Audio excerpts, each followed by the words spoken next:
bu Allahsızlıq deyək, ateizm deyək, Allah'a inkar eləmə düşüncələri nə vaxtdan geniş formalaşmağa başladı. Ustad, mənim fikrimcə bu qədim Yunan fəlsəfəsində dayanır.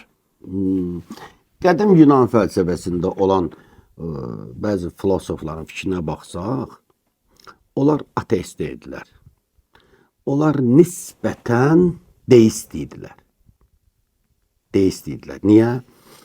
Onlar yaradıcını inkar eləmirdilər.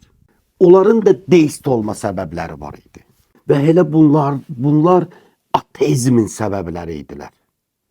Ne idi? Yunanistan'da o zaman inancı necür neydi?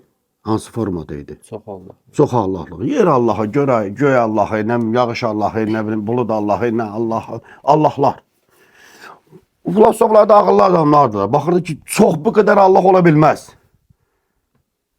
Ona görə də yaradılmış insanların yarattıkları o Allah'ı ne edirdiler? İnkar edirdiler. Dedi Allah var. Yaradıcı var. Ama bunlar değil. Bu qədər deyil.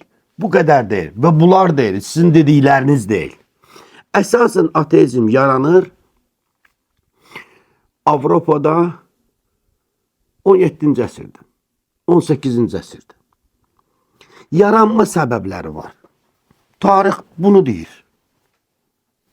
Yaranma səbəbləri o dövrdəki radikal dindarlar, kilsənin hakimiyyəti, radikal dini qanunlar, hansı bir günaha görə insanı yandırırdılar.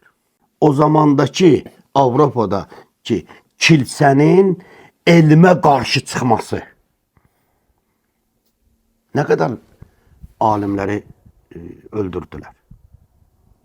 Nə qədər kitablar yandırıldı. Nə qədər elmi kitablar yandırıldı. Və bunun üzərindən nə baş verir? Ateizm düşüncələri formalaşdı. İnsanları nə qədər çox sıxsan, o qədər onu çox inkar eləyər. Amma Quran nə buyurur? La ikraha fid-din. Dində heç bir məcburiyyət yoxdur.